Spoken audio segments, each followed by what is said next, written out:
திமுக சட்டத்துறையின் 3வது மாநில மாநாடு ஜனவரி 18 காலை 7 மணி முதல் அனைவரும் வருக. இப்போது புதிய அறிமுகம் ஆச்சி ஹோட்டல் சாம்பார் 50 கிராம் ரூபாய் 20 மட்டுமே. Taste the Daily.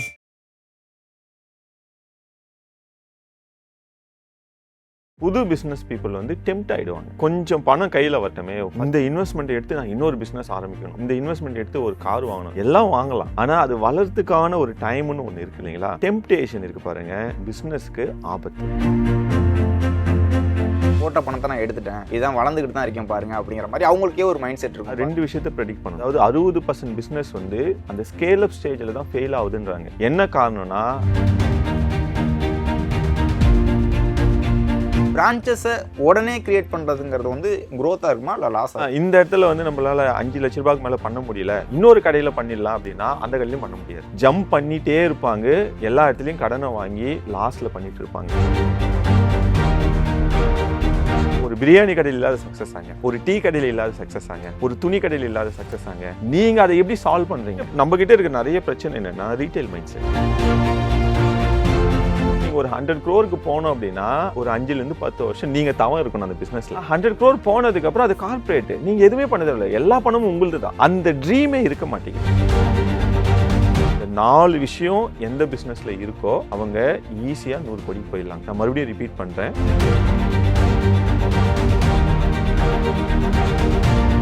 IBC Tamil நேயர்களுக்கு வணக்கம். இன்று நம்முடைய இணைந்திருக்கும் சிறப்பு விருந்தினர் Atto Scaleup solutions founder and CEO திரு தமிழரசன் அவர்கள். வணக்கம் சார். வணக்கம். போன முறை பேசியிருந்தோம் பிஸ்னஸ் எப்படி ஸ்டார்ட் பண்ணணும் அப்படிங்கிறது. ஒரு பிஸ்னஸ் ஸ்டார்ட் பண்ணிட்டாங்கன்னா எப்படி வளர்ச்சியை நோக்கி போகணும்? ஏன்னா போட்ட பணத்தை எடுக்கிறது மட்டுமே வளர்ச்சியா, அல்லது ஒரு பெட்டி கடை ஆரம்பித்து அதை வந்து கார்ப்பரேட்டாக மாற்றணும், ஒரு சூப்பர் மார்க்கெட்டாக மாற்றணும் அப்படிங்கிறது தான் வளர்ச்சியா? ஒரு வளர்ச்சியை வந்து நம்ம எப்படி கணிக்க முடியும்? எப்படி ஒரு சின்ன பிஸ்னஸை எப்படி சார் வளர்க்கறது? நீங்கள் ஒரு மாமர விதை நடுறீங்க. மாமர விதை ஒரு செடியாக முளையுது, சரிங்களா? செடியாக முளைச்சு, ஆஹா நான் போட்ட இன்வெஸ்ட்மெண்ட் எனக்கு வந்துருச்சு, இது வந்து மரம் வந்து செடியாக முளைச்சிச்சு, இதை நான் கட் பண்ணி ஏதாவது யூஸ் பண்ண முடியுமா அப்படின்னா கண்டிப்பாக யூஸ் பண்ண முடியாது. அது வளர்கிறதுக்கு நீங்கள் டைம் கொடுக்கணும், ஓகேங்களா?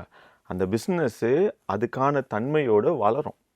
அது ஒரு 3 வருஷமோ 4 வருஷமோ 5 வருஷமோ. ஆனால் நிறைய பேர் என்ன பண்ணுவாங்கன்னா, ஃபஸ்ட்டு மாதம் போட்டவுடனே 2வது மாதம் என்ன ROI, எனக்கு ரிட்டர்ன் ஆன் இன்வெஸ்ட்மெண்ட் எவ்வளோ வந்தது, இந்த இன்வெஸ்ட்மெண்ட் எடுத்து நான் இன்னொரு பிஸ்னஸ் ஆரம்பிக்கணும், இந்த இன்வெஸ்ட்மெண்ட் எடுத்து ஒரு கார் வாங்கணும், வீடு வாங்கணும், எல்லாம் வாங்கலாம். ஆனால் அது வளர்றதுக்கான ஒரு டைம்னு ஒன்று இருக்கு இல்லைங்களா? அந்த மாவிதை வந்து ஒரு 5 வருஷமோ 10 வருஷமோ மாமரமாக மாறின பிறகு உங்களுக்கு எக்கச்சக்கமான பழத்தை கொடுக்கும். அந்த பொறுமையோடு பார்க்குற தன்மை வந்து பிஸ்னஸ் கம்யூனிட்டிக்கு, அதுவும் புதுசாக பிஸ்னஸ் ஆரம்பிக்கிறவங்களுக்கு ரொம்ப கம்மியாக இருக்குது. புது பிஸ்னஸ் பீப்புள் வந்து டெம்ப்ட் ஆகிடுவாங்க. கொஞ்சம் பணம் கையில் வரட்டுமே, ஃபஸ்ட்டு மந்த்து ஒரு சேல்ஸ் நடந்து ஒரு பணம் வரட்டும்.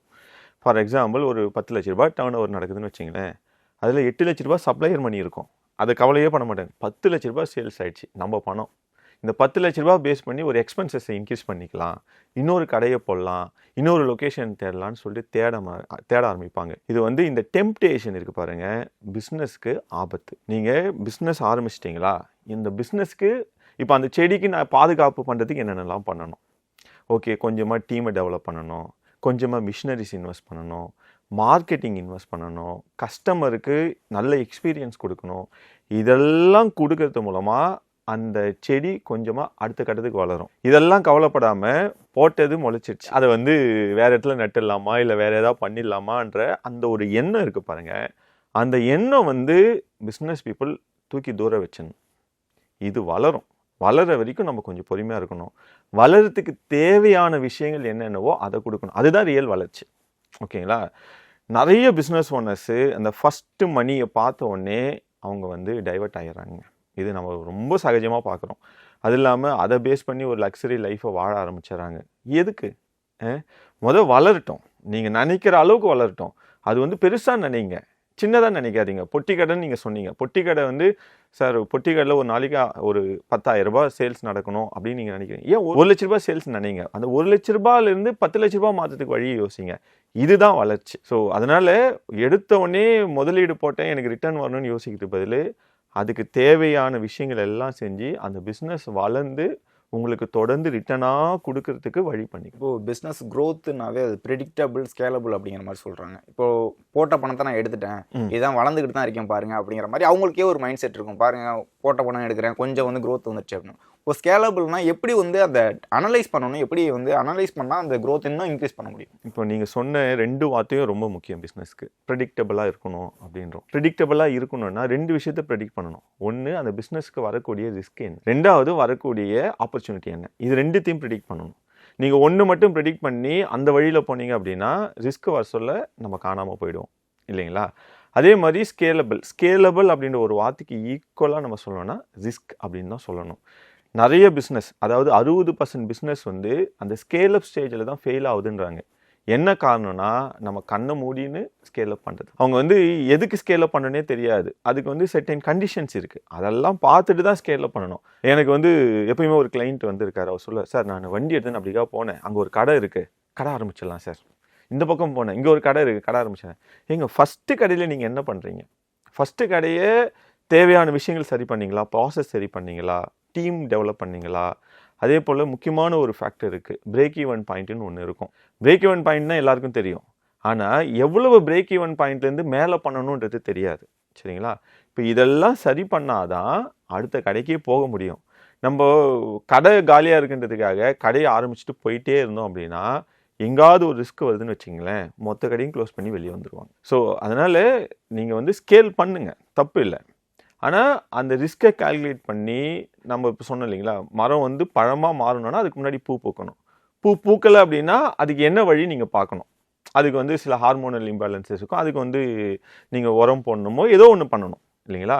இதை பண்ணாமல் நீங்கள் பழமே வரல, இந்த மரத்தை வெட்டிட்டு நான் இன்னொரு மரம் நட போகிறேன், இல்லை இந்த மரத்துலேருந்து இன்னொரு மரத்துக்கு வந்து களைகள் எடுத்துகிட்டு போகிறேன் அப்படின்னு நினைக்கிறது வந்து நமக்கு ரிஸ்க்காக முடியும். இப்போ அனலைஸ் பற்றி சொல்லியிருந்தேன் சார். இப்போது ஒரு பிஸ்னஸ் வளரல அப்படிங்கிறது வந்து இன்னொரு கடையை பார்த்தோ இன்னொருத்தவங்க சொல்லியோ தான் தெரிய முடியும். அப்போ கம்பேரிசன் ஒன்று இருக்குல்ல, இப்போ அதை வச்சு தான் நம்ம வந்து க்ரோத்துங்கிறத வந்து நம்ம கால்குலேட் பண்ண முடியுமா, இல்லை வேறு மாதிரி எப்படி கால்குலேட்? உங்கள் க்ரோத்தை கால்குலேட் பண்ணுற முக்கியமான ஃபேக்டர் வந்து நெட் ப்ரொமோட்டர் ஸ்கோர் அப்படின்வாங்க சரிங்களா? அது ஒன்றும் இல்லை, உங்கள் கஸ்டமர் வந்து உங்கள் கடையை இல்லை உங்கள் பிஸ்னஸை எவ்வளோ பேருக்கு ரெக்கமெண்ட் பண்ணுறாங்க, புரியுதுங்களா?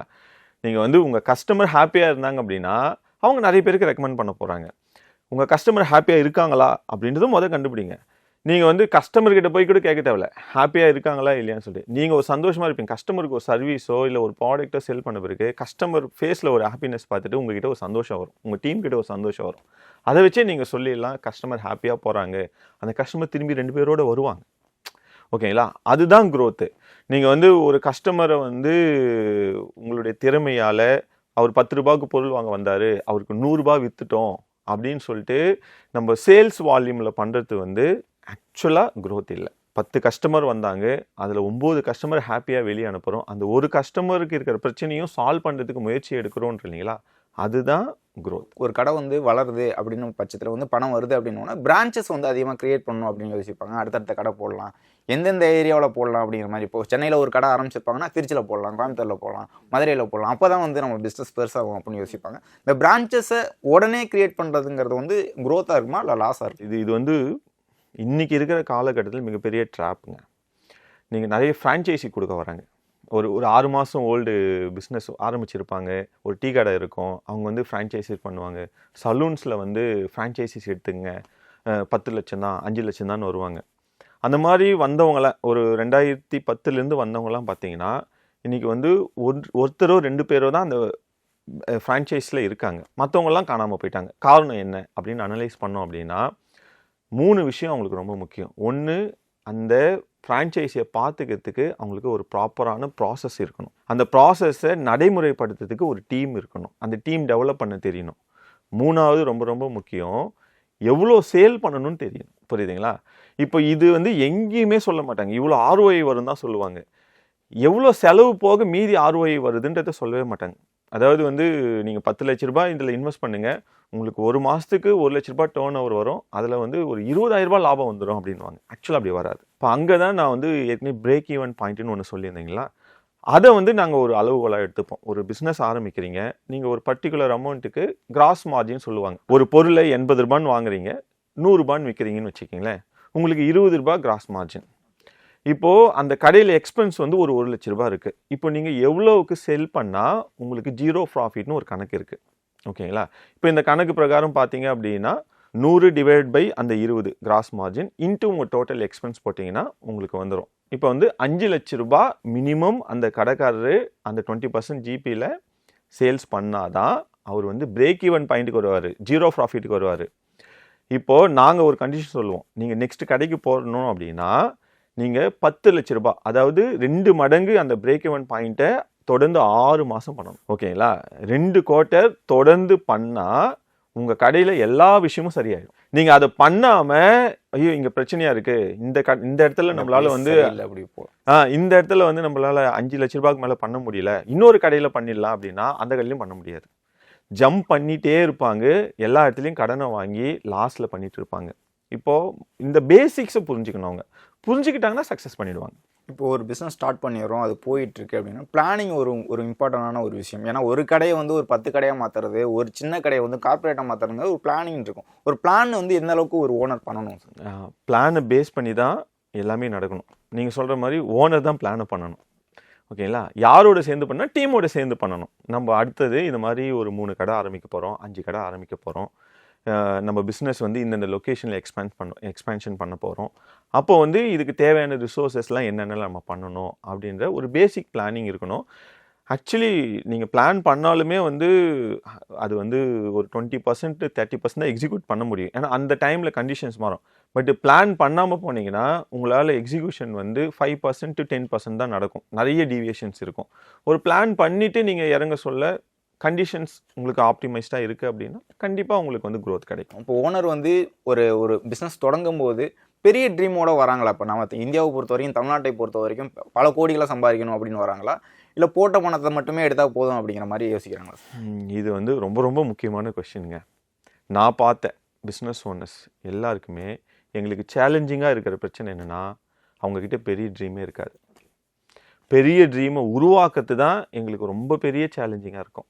நம்ம வந்து எக்ஸாம்பிள், நீங்கள் ஒரு 100 கோடி ரூபாய் அச்சீவ் பண்ணுங்கள், அடுத்த ஒரு 5 வருஷத்தில் 10 வருஷத்தில் 100 கோடி ரூபாய் பிஸ்னஸ் கொண்டு வாங்க அப்படின்னா அவங்களுக்கு அந்த செல்ஃப் பிலீஃபே இருக்காது.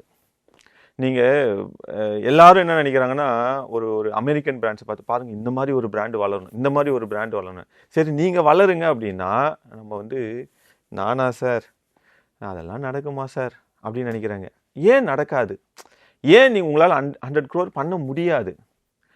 ஏன்னா இருக்கிற பிஸ்னஸை தப்பாக பண்ணுறது. ஓகேங்களா? நான் தான் சொன்னேன் இல்லைங்களா, ஒரு மாதம் காசு வந்தோடனே எப்படிலாம் டைவெர்ட் பண்ணலாம், எப்படிலாம் செலவு பண்ணலான்னு யோசிக்கிறது. அப்போது நீங்கள் ஒரு 100 crore போனோம் அப்படின்னா அதுக்கு ஒரு 5 to 10 வருஷம் நீங்கள் தவம் இருக்கணும் அந்த பிஸ்னஸில். ஓகேங்களா? ஆனால் 100 crore போனதுக்கப்புறம் அது கார்பரேட்டு, நீங்கள் எதுவுமே பண்ண தேவையில்லை, எல்லா பணமும் உங்களுது தான். அந்த ட்ரீமே இருக்க மாட்டேங்குது. அந்த ட்ரீம் இல்லாதது வந்து ஒரு பெரிய குறை.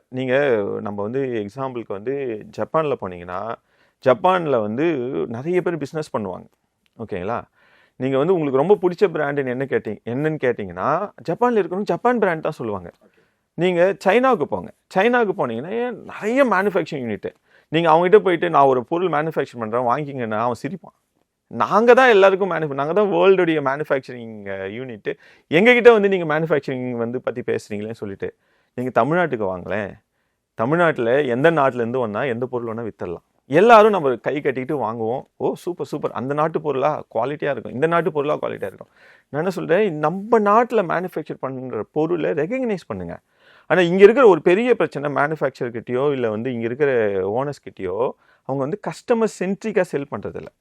கஸ்டமர் சென்ட்ரிக்காக ஒரு விஷயத்தை யோசிக்கதே இல்லை, அவங்க ப்ராப்ளம் சென்ட்ரிக்காக யோசிக்கிறாங்க. ப்ராப்ளம் சென்ட்ரிக்னா அவங்களுடைய ப்ராப்ளம். அதுக்கு பெஸ்ட் எக்ஸாம்பிள் என்ன, அடுத்த மாதம் ஏதோ ஒரு பெரிய செலவு வருதுன்னா அதுக்கு எப்படி சேல் பண்ணலாம். அப்போது ஒரு 10 கிளைண்ட் வராங்களா, 10 கிளைண்ட்டுக்கு வந்து கொஞ்சம் எக்ஸசிவாக ப்ரைஸை வச்சு விற்றுடலாமா அப்படின்ற மாதிரியான அவங்களுடைய ப்ராப்ளம் இல்லை அவங்களுடைய ப்ராசஸ் ப்ராப்ளம், அவங்களுடைய எம்ப்ளாயி ப்ராப்ளத்தை யோசிச்சு தான் ஒரு பிஸ்னஸை பண்ணுறாங்க. கஸ்டமர் சென்ட்ரிக்காக ஒரு பிஸ்னஸ் வர சொல்ல தான் நம்ம நினைக்கிற மாதிரி ஒரு 100 கோடி ரூபாய்க்கு போகும். இல்லை நம்ம வந்து செல்ஃப் சென்ட்ரிக்காகவே இருப்போம், நம்மளால் வந்து அதை மாற்றிக்க முடியாது அப்படின்னா இருக்கிற எல்லா பிஸ்னஸ்லையும் நம்ம கஷ்டப்பட்டுகிட்டே தான் இருக்கணும். ஓகே சார், இப்போ நீங்கள் சொல்கிற மாதிரி பிராண்டை வந்து இங்கே இருக்க பிராண்டை வந்து வேர்ல்டு லெவலில் விற்கணும் அப்படின்னு யோசிக்கணும்னு சொல்கிறீங்க. ஜியோ வந்து நேஷனல் லெவலில் இருக்கக்கூடிய, இப்போ இங்கே ஏர்செல் தொடங்குறாங்கன்னா அதுக்கு மேலே போக மாட்டேங்குது. இங்கே ஒரு பொருளை தொடங்குறாங்கன்னா அது இந்தியா லெவல்லே மேலே போக முடியல அப்படிங்கிற ஒரு கொஸ்டின் இருக்குது. அந்த மிஸ்டேக்ஸ்லாம் என்ன பண்ணுறாங்க சார்? ஆக்சுவலாக இந்த கொஷினுக்கு ஆன்சர் வந்து நான் சொல்லலை. மிஸ்டர் சிவசங்கரன், நான் வந்து ரொம்ப ரெஸ்பெக்ட் பண்ணுற ஒரு முக்கியமான ஒரு பிஸ்னஸ் ஓனரு, அவரே சொல்லிட்டார். அவர் வந்து அதுக்கு ஆன்சர் என்ன சொன்னார்னா, ஏன் ஏர்செல் வந்து நெக்ஸ்ட் லெவலுக்கு கொண்டு போகலன்னா என்னுடைய டைவர்ஷன் தான் காரணம், நான் வந்து ஃபோக்கஸே பண்ணல அப்படின்றாரு. பிஸ்னஸ்க்கு ஃபோக்கஸ் ரொம்ப ரொம்ப முக்கியங்க, சரிங்களா? நீங்கள் 100 கோடி ரூபாய் பண்ணணுன்னா 100 கோடி ரூபாய் அந்த பிஸ்னஸில் ஃபோக்கஸ் பண்ணால் மட்டும்தான் கிடைக்கும். நீங்கள் இல்லை நான் எல்லா பிஸ்னஸ்லையும் ஃபோக்கஸ் பண்ணுறேன், எனக்கு 100 கோடி ரூபாய் ஒவ்வொரு பிஸ்னஸ் வந்து 1 கோடி வரும் அப்படின்னா ஒரு பிஸ்னஸுமே உருப்படியாக நடக்காது. 100 பிஸ்னஸ் ஆரம்பிச்சிடலாம், ஒரு பிஸ்னஸில் ஒரு கோடி நமக்கு வரட்டும் அப்படிலாம் நினைக்கவே முடியாது. ஒரு பிஸ்னஸு நீங்கள் 1 கோடிக்கு டேர்ன் ஓவர் கொண்டு போகிறதுக்கே உங்களுக்கு 5 வருஷம் ஆகிடும். 5 வருஷத்தில் நீங்கள் 10வது வருஷம் அதை வந்து 100 கோடியாக கொண்டு போயிட முடியும், புரியுதுங்களா? ஆனால் அதை வந்து நம்ம யோசிக்கவே மாட்டோம். நம்மக்கிட்ட இருக்க நிறைய பிரச்சனை என்னென்னா ரீட்டைல் மைண்ட் செட். நம்ம வந்து ஷார்ட் டேர்முக்கு ஒரு இன்கம்மை எதிர்பார்த்துட்டே இருக்கிறோம், ஷார்ட் டேர்முக்கு ஒரு பெனிஃபிட் எதிர்பார்த்துட்டே இருக்கோம். அப்படி யோசித்தோம்னா நமக்கு அந்த விஷன் கிடைக்காது, லாங் டேர்ம் விஷன் கிடைக்காது. இப்போது இந்த பிரச்சனையெல்லாம் மறந்துட்டு இன்னும் ஒரு 10 வருஷத்தில் இந்த பிஸ்னஸ் 100 கோடி ரூபாய்க்கு போகிறதுக்கு நான் இன்றைக்கி என்ன பண்ணணும், அதை நீங்கள் சரியாக பண்ணிட்டீங்கன்னா 100 கோடி ரூபாய் பிஸ்னஸ் உங்ககிட்ட வந்துடும். இதில் முக்கியமான ஒரு விஷயம் இருக்குது. நிறைய பேர் என்ன நினைக்கிறாங்கன்னு, ஒரு ஃபாரின் மாதிரி ஒரு இன்னோவேட்டிவ் ப்ராடக்ட்டை கொண்டு வந்தால் தான் நம்ம சக்ஸஸ் பண்ண முடியும். ஊபர் பாருங்கள் திடீர்னு ஒரு இன்னோவேஷன் பண்ணா, ஏர்பிஎன்பி பாருங்கள் இன்னோவேஷன் பண்ணா அப்படின்னு சொல்லுவாங்க. ஆக்சுவலாக வந்து அந்த மாதிரி இன்னோவேட்டிவ் ப்ராடக்டில் சக்ஸஸ் பர்சன்டேஜ் ரொம்ப கம்மி. நீங்கள் அந்த மாதிரி ஒரு இன்னோவேட்டிவ் பிஸ்னஸ் தான் ஆரம்பிக்கணும், அது வந்து வேர்ல்டே திருப்பி போட போகுது அப்படின்னா அது வந்து எல்லாருக்கும் சக்ஸஸாக அமையாது, ஓகேங்களா? ஆனால் ட்ரை பண்ணுறது நல்ல விஷயம், அது வந்து ஒரு பெரிய மேசிவ் ப்ராடக்டாக போகிறதுக்கான வாய்ப்பு இருக்குது. அதை தாண்டி நான் யூனிக் பிஸ்னஸ் சொல்லுவோம். இன்றைக்கி ஒரு பிரியாணி கடையில் இல்லாத சக்ஸஸ் ஆங்க, ஒரு டீ கடையில் இல்லாத சக்ஸஸ் ஆங்க, ஒரு துணி கடையில் இல்லாத சக்ஸஸ் ஆங்க. நீங்கள் அதை எப்படி சால்வ் பண்ணுறீங்க, எப்படி கஸ்டமர் எக்ஸ்பீரியன்ஸை கொடுக்குறீங்க, அந்த பொருளை வந்து கஸ்டமருக்கு எந்த அளவுக்கு வந்து பெஸ்ட் ரேட்டில் கொடுக்குறீங்க, அப்போ அந்த பிஸ்னஸ் சக்ஸஸ் ஆகிறதுக்கான சான்சஸ் அதிகம். நான் யூனிக் பிஸ்னஸ் நிறைய பேர் வந்து ஆரம்பிக்கக்கூடாதுன்னு சொல்லுவாங்க. நான் எப்பயுமே அப்படி சொல்ல மாட்டேன். நான் யூனிக் பிஸ்னஸ் ஆரம்பிங்க, ஆனால் அதில் நீங்கள் தனியாக தெரியுங்க, யூனிக்காக ஒன்று பண்ணணும். நீங்கள் நான் யூனிக்லேயே யூனிக்காக உங்களை பொசிஷன் பண்ணிக்கிங்க, அப்போ கஸ்டமர் உங்களை தேடி வருவாங்க, அந்த பிஸ்னஸ் 100 கோடியை தாண்டி வளரும். அதை விட்டுட்டு ஐயோ நான் யூனிக் பிஸ்னஸ் தானே பண்ணுறேன், நான் பொட்டி கடை தானே பண்ணுறேன், நான் டீ கடை தானே பண்ணுறேன், என்னால் இதில் என்ன சாதிக்க முடியும் அப்படின்னு யோசிச்சிங்கன்னா அது 10 லட்ச ரூபாய் தாண்டறதுக்கு 10 வருஷம் ஆகும். அதே மாதிரி பிஸ்னஸ்னு பேச ஆரம்பிச்சிட்டாவே எல்லாருமே பிஸ்னஸ் பண்ணால் யார் தான்ப்பா எம்ப்ளாயியாக இருக்கிறது அப்படிங்கிற ஒரு கேள்வி எல்லாமே தொடர்ந்து கேட்டுக்கிட்டே இருப்பாங்க. இதுக்கு உங்களோட பதில்? இன்றைக்கி ஏதோ தமிழ்நாட்டில் இருக்கிற எம்ப்ளாயிஸ் தான் தமிழ்நாட்டுடைய பிஸ்னஸ் எல்லாம் பாதுகாத்துக்கிற மாதிரி வந்து ஒரு பிம்பத்தை உருவாக்கிட்டு பேசுகிறாங்க. தமிழ்நாட்டுக்கு எங்கேருந்து ஒர்க் ஃபோர்ஸ் வருதுன்னு எல்லாருக்குமே தெரியும். சரி, துபாய் எடுத்துங்க, துபாயில் நிறைய பேர் பிஸ்னஸ் பண்ணுறாங்க, அங்கே எங்கேருந்து ஒர்க் ஃபோர்ஸ் வருது? நீங்கள் இது வந்து பிஸ்னஸ் பண்ணாததுக்கான விதண்டாவாதமாக தான் நான் பார்க்குறேன். ஏன் ஒரு அமெரிக்காலேருந்து ஒரு எம்ப்ளாயி ஹையர் பண்ணுங்க, நீங்கள் வந்து ஒரு யூகேலேருந்து ஒருத்தர் வந்து இங்கே ஒர்க் பண்ணட்டும், பிஸ்னஸ் ஆரம்பிங்க, அந்த அளவுக்கு வளருங்க, அஃபோர்டபுள் நீங்கள் கொண்டு வாங்க. நம்ம ஊரில் இருக்கிற எம்ப்ளாயீஸ் லேபர்ஸ் தான் இங்கேயே வேலை செய்யணும்னு என்ன அர்த்தம் இருக்குது? ஃபாரின்லேருந்து கொண்டு வாங்க. அந்த அஃபோர்டபிலிட்டி உங்ககிட்ட இருக்கா? அந்த ட்ரீம் இருக்கா? இல்லை சார் நம்ம எம்ப்ளாயீஸ் எல்லாரும் பிஸ்னஸ் ஆரம்பிங்க, இங்கே இருக்கிற 7-8 கோடி மக்களும் பிஸ்னஸ் ஆரம்பிக்கிட்டோம், ஆரம்பித்து எல்லாரும் வளருங்க. லேபர் ஃபோர்ஸ் வேணும் அப்படின்னா நமக்கு வந்து எங்காவது இந்த ஒரு இடத்துல சப்ளை பண்ணிட்டு தான் இருப்பாங்க. இல்லை ஆட்டோபாட்ஸ் யூஸ் பண்ணுங்கள், ரோபோட்ஸ் யூஸ் பண்ணுங்கள், எவ்வளோ வழி இருக்குது. அந்த அளவுக்கு ஒரு ஃபார்ச்சூன் ஸ்டேட்டாக நீங்கள் மாற முடியும் அப்படின்னா உங்களுக்கு வந்து எல்லாமே நடக்கும். ஆனால் முதலாளி மைண்ட் செட் இல்லை நம்மக்கிட்ட, வந்து நம்ம வந்து வேலை பார்க்கணும் அப்படிங்கிற ஒரு மைண்ட் செட் தானே இருக்குது. அதுதான் இப்போ பிஸ்னஸ்க்கு தடையாக இருக்காங்க. ஆக்சுவலாக வந்து நம்மக்கிட்ட வந்து எம்ப்ளாயி மைண்ட் செட் இருக்குது, நான் ஒத்துக்கிறேன். ஆனால் நம்ம வந்து ஒரு பகுதியில் நம்மளுடைய ஆரம்ப காலத்தில் வந்து நம்ம வந்து செல்ஃப் எம்ப்ளாய்டு அப்படின்ற ஒரு மைண்ட் செட்லேயே வந்துட்டோம், ஓகேங்களா? அது பிஸ்னஸில் ஆகாது. நீங்கள் வந்து ஒரு வேலை செஞ்சிட்ருப்பீங்க, அதே மாதிரி ஒரு எம்ப்ளாயாக வந்து நான் இந்த ஒரு பிஸ்னஸ் ஆரம்பித்து நான் பண்ணிவிடுவேன் அப்படின்னு சொல்லிட்டு அங்கே வந்து கொஞ்சம் உங்களுக்கு வந்து முதலாளி மைண்ட் செட் தேவை. ஏன் அப்படின்னா முதலாளிக்குன்னு சில ரோல்ஸ் இருக்குது, அந்த ரோலை நீங்கள் தான் எக்ஸிக்யூட் பண்ண முடியும். இல்லை நானும் one of the employee in my organisation அப்படின்னு சொல்லலாம், அது வார்த்தைக்கு அழகாக இருக்கும். நீங்கள் வந்து உங்கள் எம்ப்ளாயி செய்கிற வேலையை நீங்கள் செஞ்சுட்டு இருந்தீங்க அப்படின்னா அவங்களும் வளர மாட்டாங்க, நீங்களும் வளர மாட்டீங்க. அப்போது நீங்கள் முதலாளிக்குன்னு இருக்கிற வேலையை செய்யணும், எம்ப்ளாயீஸ்க்குன்னு இருக்கிற வேலை செய்யணும். 2 பேரும் கூட்டு சேர்ந்து செய்ய சொல்ல தான் அந்த வளர்ச்சி கிடைக்கும். நீங்கள் வந்து இல்லை நான் தான் எம்ப்ளாயி, நான் தான் எல்லாமே பண்ணுவேன் அப்படின்னு பண்ணிகிட்டே இருக்கலாம். அது வந்து கேட்கறதுக்கு சந்தோஷமாக இருக்கும். எவ்வளோ ஹார்ட் ஒர்க் பண்ணுறாரு பார்த்தீங்களா அப்படின்னு சொல்லிட்டு உங்களை பாராட்டுவாங்க. ஆனால் உங்களுக்கு தான் தெரியும் அது உண்மையான பெயினா இல்லை வந்து சுகமா அப்படின்னு சொல்லிட்டு. அதனால் கொஞ்சம் அந்த ஓனர்ஷிப் மைண்ட் செட் வளர்த்துக்குங்க. அதுக்குன்னு ஓனர்ஷிப் மைண்ட் செட்லேருந்து நீங்கள் எம்ப்ளாயை கொடுமைப்படுத்தணும்னு இல்லை. அவங்க வேலையை செய்ய விடுங்க, நீங்கள் உங்கள் வேலையை செய்யுங்க. ஒரு பிஸ்னஸ் க்ரோத் இருக்குன்னா அதில் வந்து ஒரு கம்யூனிட்டி வந்து இம்பார்ட்டண்டான ஒரு விஷயம் அப்படிங்கிற மாதிரி சொல்கிறாங்க. இப்போ நார்த் இந்தியன்ஸ் பார்த்தீங்கன்னா ஒரு கடையில் ஒரு பொருள் கேட்கும் போது அது இல்லைன்னா இன்னொரு கடையில் அந்த கடையில் போய் வாங்க, 2வது தெருவில் ஒரு கடை இருக்குது அப்படின்ட்டு அந்த கடையை கை காமிப்பாங்க. அந்த மாதிரி நம்மக்கிட்ட வந்து அந்த யூனிட்டி இல்லையா, ஒற்றுமை இல்லையா, அது வந்து ஒரு பிஸ்னஸ் க்ரோத்துக்கு தேவையான ஒரு விஷயம். இதுக்கு பேர் கஸ்டமர் சென்ட்ரிக். சரிங்களா? உங்ககிட்ட ஒரு கஸ்டமர் வந்து ஒரு உதவி கேட்குறாரு, நீங்கள் உங்கள் பொருளை வாங்கினாதான் உதவி செய்வேன்னு சொன்னீங்க அப்படின்னா அந்த கஸ்டமர் வரமாட்டார்.